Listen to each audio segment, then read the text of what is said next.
Cheque bounce के matter में limitation period का इंपॉर्टेंट रोल प्ले करता है। हाल ही में सुप्रीम कोर्ट के एक लैंडमार्क जजमेंट में लिमिटेशन पीरियड को डिटेल में डिस्कस किया गया और इस केस में कंप्लेनेंट ने जो कंप्लेंट करी थी उसमें उसने लिमिटेशन पीरियड का ध्यान नहीं रखा। तो सुप्रीम कोर्ट ने हाई कोर्ट के इस ऑर्डर को सेट असाइड किया जिसमें आरोपी को सजा दी गई थी और जो कन्विक्ट पर्सन था उसको सुप्रीम कोर्ट ने नॉट गिल्टी घोषित किया क्योंकि उसने लिमिटेशन पीरियड का ध्यान नहीं रखा। आगे हम डिस्कस करेंगे क्या लिमिटेशन पीरियड होते हैं 138 के, क्या फैक्ट्स है और क्या लॉ ऑफ जजमेंट है लैंडमार्क जजमेंट के। मैं आपका लीगल दोस्त advocate Satyam Kharwanda from legal vlogs. चलो आगे हम वीडियो शुरू करते हैं। वीडियो शुरू करने से पहले मैं आपको इंपॉर्टेंट जानकारी देना चाहता हूं। आपको कोई भी लीगल ओपिनियन चाहिए हो चेक बाउंस के रिलेटेड मैटर में तो आप लिंक पे क्लिक कीजिए, अपना अपॉइंटमेंट बुक कीजिए। आज हम जानेंगे 138 के चेक बाउंस के कानून को और सुप्रीम कोर्ट के जजमेंट को, जहां पर एक दिन का फर्क होने से सुप्रीम कोर्ट ने हाई कोर्ट के कन्विक्शन ऑर्डर को सेटिस्फाइड कर दिया और उस केस के फैक्ट्स और जजमेंट को जानेंगे। उससे पहले हम बेसिकली जान लेते हैं कि 138 होता क्या है। 138 ऑफ नेगोशिएबल इंस्ट्रूमेंट एक्ट ये होता है कि जैसे हमने किसी को चेक दिया और चेक जब उसने बैंक में प्रेजेंट किया उसमें इनसफिशिएंसी ऑफ फंड हुआ और अकाउंट क्लोज हुआ तो वो चेक बाउंस हो जाता है। चेक बाउंस होने से सिर्फ आप केस नहीं कर सकते, आपको 3 प्रोविजन को ध्यान रखना पड़ेगा।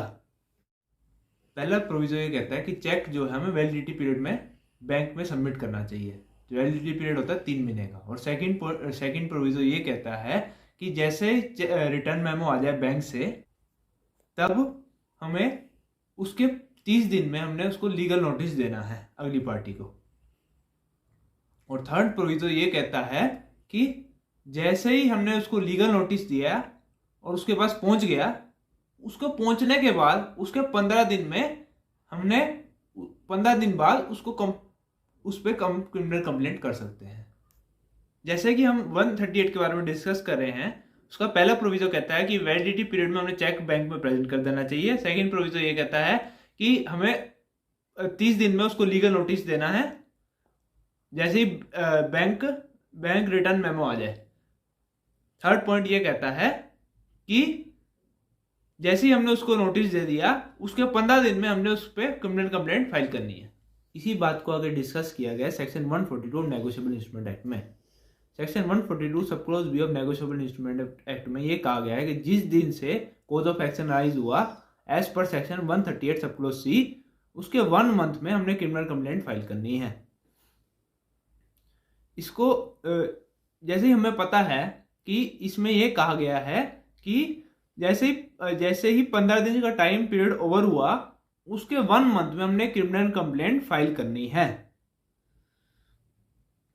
तो इसमें एक इंपॉर्टेंट जानकारी हमें दी गई है कि जैसे ही 15 दिन का वेट पीरियड ओवर हुआ उससे कोज ऑफ एक्शन राइज होता है, उस दिन से कोज ऑफ एक्शन राइज होता है।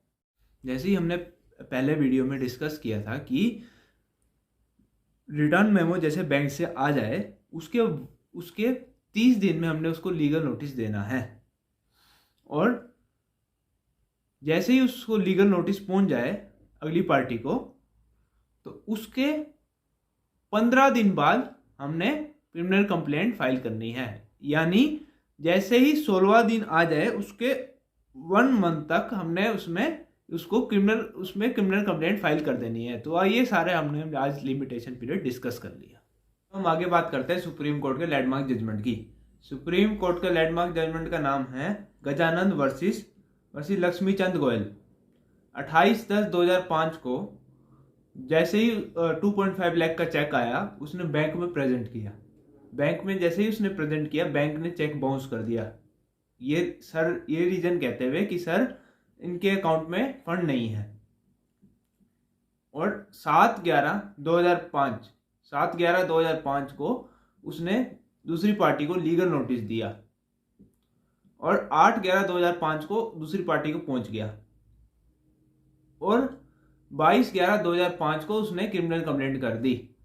यानी कि दोस्तों देखो कि जैसे उसने 8/11 8/11 को उसने लीगल नोटिस किया और 22/11 को उसने क्रिमिनल कंप्लेंट कर दी। मतलब 14 दिन में उसने क्रिमिनल कंप्लेंट कर दी।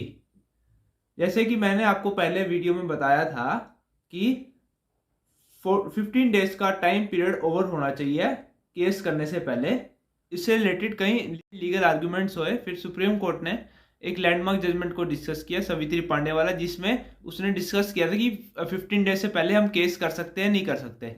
उसमें सुप्रीम कोर्ट ने कहा 138 सब क्लोज सी और 142 सब क्लोज बी के अकॉर्डिंग हम उस पर क्रिमिनल कंप्लेंट नहीं कर सकते 15 डेज से पहले। सुप्रीम कोर्ट ने जब इस केस को डिसाइड किया तो उसने ये कहा कि हाई कोर्ट ने इस केस में गलत तरीके से कन्विक्शन किया है, क्योंकि जब कन्विक्शन तब तक नहीं होता था जब तक क्रिमिनल कंप्लेंट मेंटेनेबल ना हो। सुप्रीम कोर्ट ने हाई कोर्ट के कन्विक्शन ऑर्डर को सेटिसाइड किया, क्योंकि उसमें कंप्लेनेंट ने 15 दिन का वेट पीरियड का ध्यान नहीं रखा, उससे पहले उसने क्रिमिनल कंप्लेंट कर दी थी।